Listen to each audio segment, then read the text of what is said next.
नमस्कार, मैं विजय। इस समय सत्ता सियासत के गलियारों में बोल तो अलग अलग तरीके से चल रहे हैं, लेकिन सभी अगर बोलियों को सुना जाए तो कुल मिलाकर अमृत काल से निकलते हुए अब हम धर्म के काल की तरफ बढ़ रहे हैं। सत्ता सियासत में जिस तरीके से हिंदू राष्ट्र की कल्पना की जा रही है और जिस तरीके से एक रहो नेक रहो, एक रहो सेफ रहो, बटोगे तो कटोगे वाले नारे ने अपनी अपनी जगह बनाई है, उससे कुछ माहौल बनता जरूर दिख रहा है। ऐसा नहीं है कि यह एकाएक हो गया। इसकी क्रोनोलॉजी को आपको समझना होगा और अगर आपने क्रोनोलॉजी समझ ली तो आपको पूरा का पूरा खेल समझ में आ जाएगा। धर्म गुरुओं का धर्म की रक्षा के लिए चिंता करना और देश को हिंदू राष्ट्र बनाने की बात करना अपने अपने तरीके से जायज़ हो सकती है, लेकिन सत्ता सियासत के लोग जब इस तरीके की बातें और बोली बोलने लगें तो आप समझ जाइए कि यह सब एक तय एजेंडा है। एजेंडा अपने अपने तरीके से अपनी अपनी सियासी रोटी सेकने का। बहरहाल अभी हम बात कर रहे हैं सत्ता सियासत के बिगड़े बोल से इतर हटकर आखिर धर्म गुरुओं ने किस तरीके से अपना इसको एजेंडा बना रखा है। पिछले मध्य प्रदेश के चुनाव हो या लोकसभा के चुनाव, उस दौर में आपने एक तरीके से देखा होगा कि पंडित धीरेन्द्र शास्त्री ने बढ़ चढ़कर हिंदू राष्ट्र के आ गया है, तो साफ तौर पर यह सुनाई और समझ में आ रहा है कि इसका कोलाहल है क्या। यह जो धर्म कोलाहल है अपने आप में एक नए तरीके से नए पैतरे में आपको परोसने की कोशिश की जा रही है। मौका भी है, दस्तूर भी है और माहौल भी पूरा इसी तरीके का बना हुआ है। तो कुल मिलाकर आप कह सकते हैं कि अगर हम बातचीत करें तो जिस तरीके से ओवैसी ने अपने छोटे भाई को खुला छोड़ने की आज़ादी देने वाली बात की, अपनी एक बयानबाजी की है कि अगर मैंने छोटे को रोक रखा है, खोल दिया तो क्या होगा। यह सब कुल मिला के एक जिहाद को हवा देने वाला काम है। कितना असरदार होगा यह तो राम जाने, क्योंकि ओवैसी साहब की अपनी एक अलग सियासी दुनिया है और इस तरीके से मुद्दे पर बोल करके अपने एक खास पक्ष की तीमारदारी करने का और उसका हुक्मरान बनने का जो उनका अपना एक सदा सदाया आंकड़ा है वो उसी पर चल रहे हैं। वो लकीर उनको कहाँ तक ले जाएगी यह एक अलग बात है। लेकिन इस समय धर्म गुरुओं ने जिस तरीके से सनातन सभ्यता को जिंदा रखने के लिए एक रखने की बात की है, इससे समझ में आ रहा है कि कहीं कुछ गड़बड़ तो जरूर है। क्या वाकई सनातन खतरे में है? क्या वाकई हिंदू राष्ट्र की मांग करते करते हम खुद को अल्पसंख्यक मानने लगे हैं? क्या कुछ ऐसा पूरे देश में जातिगत बदलाव आ गया है कि अब हमें अपने अस्तित्व के बचाने की रक्षा करने की जंग लड़नी पड़ रही है? यह सब सवाल इसलिए उठ रहे हैं कि चारों तरफ एक शब्द सुनाई देता है कि अल्पसंख्यक बोर्ड है, अल्पसंख्यक मोर्चा है, अल्पसंख्यक आयोग है, वक्फ बोर्ड है। तो अब जब वक्फ बोर्ड के पूरे नियम कानून पर अलग अलग सरकारों के अपने दांव पे चल रहे हैं, तो उस समय सनातन बोर्ड की मांग करना कितना जायज़ है यह अपने आप में सोचना है। आखिर शंकराचार्य की पूरी बनी हुई पद्धति से लेकर नीचे पुजारियों तक बैठा हुआ पूरा तंत्र आज किस सनातन सभ्यता की रक्षा की बात करने में लगा हुआ है।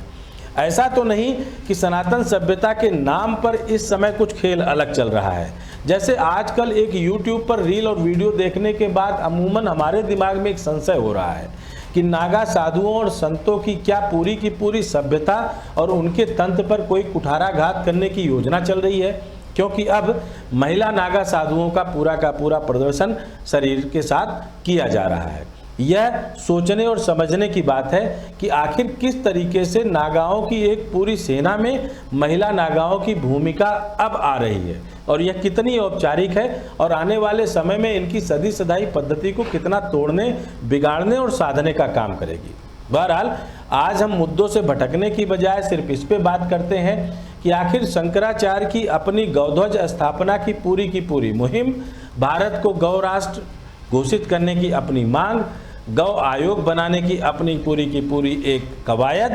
और गौ माता को राष्ट्रमाता घोषित करने की अपनी एक नंगे पांव चली हुई पैदल यात्रा से लेकर हर राज्य में गौ ध्वज, गौ पताका फहराने की पूरी कवायद का असर कितना है।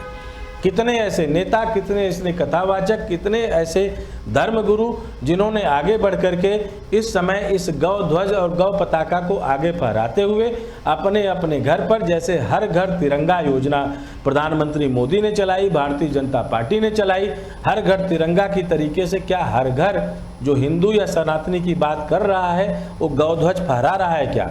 क्योंकि अगर ऐसी योजना नहीं होगी तो गौ ध्वज का मतलब शायद कुल खबरों में होकर के निपट और सिमट जाएगा। ऐसा ही आज तक होता रहा है, क्योंकि शंकराचार्य जैसे बड़े बड़े धर्मगुरु अपनी अपनी बातें रखते हैं, लेकिन वो खबरों की सुर्खियां बनता है और गायब हो जाता है, क्योंकि उसके ऊपर सियासी बोल हावी हो जाते हैं। बहरहाल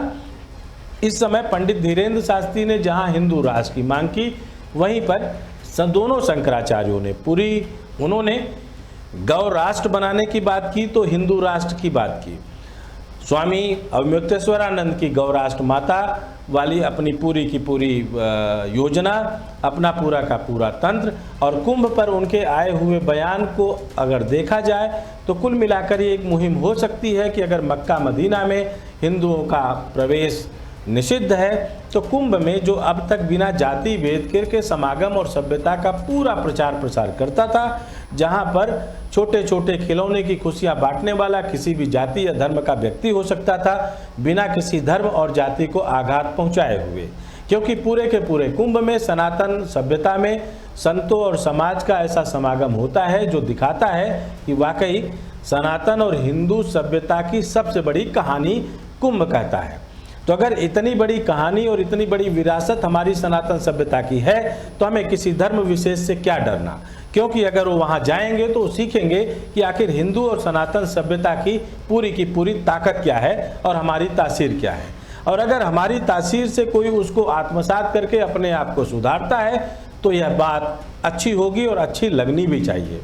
फिर बात करते हैं आज के अपने मुद्दे पर, जब प्रसिद्ध कथावाचक देवकीनंदन ठाकुर ने अपनी बात में साफ तौर पर सनातन धर्म खतरे में है, सनातन धर्म को बचाने के लिए हमें एक होने की जरूरत है कि मांग की। तो सनातन धर्म को खतरे में डालने वाले लोग कौन हैं और किस तरीके से सनातन धर्म पर इस समय खतरा मंडरा रहा है, और सनातन धर्म की अपनी पैमाइश कौन नापने वाला है। अगर इन सब पर खुलकर कोई कवायद, कोई धर्म संसद टाइप की योजना हो तो शायद आम इंसान को यह समझने में जरूर हो जाए कि आखिर हिंदू खतरे में कहाँ है, सनातन सभ्यता खतरे में कहाँ है। ऐसा तो नहीं कि किसी सत्ता सियासत से जुड़े हुए किरदार को खतरा हो, किसी की सत्ता और सिंहासन को खतरा हो, इसलिए हम पूरे हिंदुत्व को और सनातन सभ्यता को खतरे में डाल रहे हों। आतताइयों ने, आक्रमणकारियों ने बार बार हिंदुत्व के अपने आस्था वाले केंद्रों पर चोट पहुंचा करके हमारी अपनी सभ्यता, हमारे अपने सनातन धरोहरों का नुकसान करने का प्रयास किया है। यह सब हम इतिहास के अपने अलग अलग पन्नों में पढ़ चुके हैं। और शायद काशी, मथुरा और अयोध्या में जिस तरीके की अपनी अपनी बातें की गई हैं, जो इतिहास में और आजकल सत्ता सियासत के गलियारों से निकलते हुए अदालत पर जिस तरीके के अपने मुहिम और जिस वाद विवाद में इन सबको रखा गया है, यह सब उसी इतिहास के पन्नों के कुछ ऐसे खुरदरे पल हैं जिनको अब देश कुरेद करके देखने का प्रयास कर रहा है। खासकर हमारी राजनीति से जुड़े हुए लोग या ऐसे लोग जो हिंदुत्व के हितैषी हैं और सनातन सभ्यता के हितैषी हैं। हर हिंदू सनातनी इस समय अगर खतरे के एहसास के साथ जिएगा तो आखिर वो आगे बढ़ेगा कैसे। अगर हमें लग गया कि हमारा हिंदुत्व ही खतरों में पड़ गया है, हमारा धर्म नाश की तरफ जा रहा है, तो हम किस धर्म युद्ध की बात कर रहे हैं। हिंदुत्व और सनातन का ज्ञान लिए बिना उसकी पूरी ताकत और तासीर को समझे बिना हम इसकी सुरक्षा, रक्षा, प्रचार प्रसार या इसके अपने उत्थान और उन्नयन की बात करें, यह शायद बेमानी होगा। लेकिन धर्मगुरुओं की बात को समझते हुए और सत्ता सियासत की बोल पर उसका अपना चाशनी का तरीका देखते हुए हमें अपने अपने अंदर बस रहे हिंदुत्व और सनातनी मान और धर्म सभ्यता के लाज को न सिर्फ बचाना होगा बल्कि उसी के साथ जीना होगा, खुददारी के साथ हिंदुत्व और सनातनी के अपने अपने दम्भ को बचाते हुए। देखिए पूरी रिपोर्ट और समझिए आखिर खतरा है किससे और किसको है। देश में हिंदुत्व का मुद्दा एक बार फिर जोर पकड़ने लगा है। पंडित धीरेन्द्र शास्त्री हिंदुओं को एक करने के लिए पदयात्रा की बात कर रहे हैं, तो वहीं दूसरी ओर शंकराचार्य निश्चलानंद सरस्वती हिंदू राष्ट्र बनाने की मांग कर रहे हैं। अब लखनऊ पहुंचे प्रसिद्ध कथावाचक देवकीनंदन ठाकुर ने वक्फ बोर्ड की तरह सनातन बोर्ड बनाने की मांग की। इसके लिए 16 नवंबर को दिल्ली में बड़ी धर्म संसद होने जा रही। लखनऊ प्रेस क्लब में प्रेस वार्ता करते हुए देवकीनंदन ठाकुर ने सनातन बोर्ड बनाने की मांग के साथ ही बालाजी मंदिर के प्रसाद में मिलावट करने वालों के खिलाफ सख्त कार्रवाई करने और राम मंदिर की तरह कृष्ण जन्मभूमि मंदिर का निर्माण करने की मांग उठाई। जहां हमारे देवी देवता निवास करते हैं, उन पूजा स्थलों में वो लोग भी कार्य कर रहे हैं जिनकी कोई आस्था देवी देवताओं में नहीं है। अब प्रश्न यह है कि जिनकी आस्था नहीं है, जो मानते नहीं है उन देवी देवताओं को, वो उन देवी देवताओं की पवित्रता का, पूजा का, अनुष्ठान का कैसे ध्यान रख सकते हैं। एक एक मंदिर में अन्य अन्य धर्म को मानने वाले लोगों की व्यवस्था की गई, इवन चेयरमैन भी बनाया गया उन लोगों को। इन सब बातों को ध्यान में रखते हुए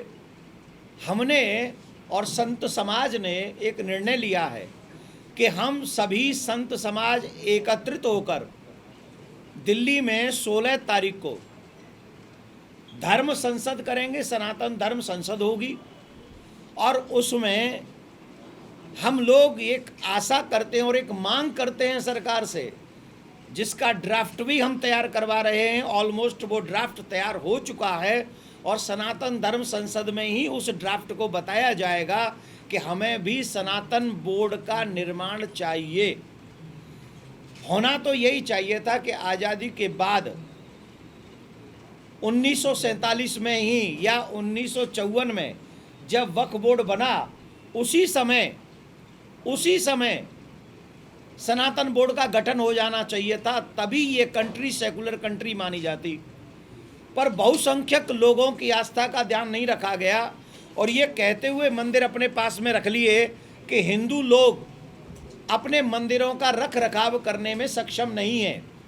बाकी के किसी की पूजा पद्धति को, किसी भी जहां उनके लोग अपने श्रद्धा रखते हैं उन देवालयों को, किसी को भी आप समझ लीजिए, नाम मैं नहीं ले रहा हूँ किसी का, उनको उन्होंने फ्रीडम दे दिया कि तुम्हें जो करना है करो। लेकिन सिर्फ और सिर्फ मंदिरों को अपने कब्जे में रखा गया। 3 लाख करोड़ प्लस जो मंदिरों से धन आता है, उस धन का भी दुरुपयोग कुछ सरकारों ने पूर्व में किया है और हम नहीं, आप भी जानते इस बातों को, इन बातों को आप भी जानते हैं। इसलिए अपने सनातन के उत्थान के लिए, अपने मंदिर व्यवस्थाओं की पवित्रता बनाए रखने के लिए, अपने बच्चों को संस्कारी बनाने के लिए, गौ माता की सेवा करने के लिए और आने वाली नेक्स्ट जनरेशन को सुरक्षित करने के लिए 16 तारीख को जो धर्म संसद होने जा रही है, उसमें हम सनातन बोर्ड की निर्माण की मांग, कृष्ण भूमि के मंदिर के निर्माण की मांग प्रमुखता से उठाने जा रहे हैं। और सबसे बड़ी मांग हम रख रहेंगे उसमें सबसे पहले सनातन धर्म बोर्ड का निर्माण हो, कृष्ण जन्मभूमि के मंदिर का निर्माण हो। तीसरी अहम, जिन लोगों ने बालाजी के मंदिर में मिलावट की है प्रसाद में, उन लोगों को कठोर सजा हो, जिससे हमारे जितने लोगों का धर्म भ्रष्ट किया गया है, भविष्य में ऐसा अपराध कोई दोबारा करने का साहस न कर सके। इसके लिए उन्हें भी कठोर सजा होनी चाहिए। आज हम लखनऊ में बैठे, तो लखनऊ में बैठने के बाद अब जब हम रास्ते में आ रहे थे तो हमारी कुछ संतों से चर्चा हुई। उन संतों ने कहा कि उत्तर प्रदेश में हमारे योगी जी की सरकार है, अर्थात एक संत की सरकार है, तो हम ये कहेंगे कि दिल्ली में 16 तारीख को संत संसद के बाद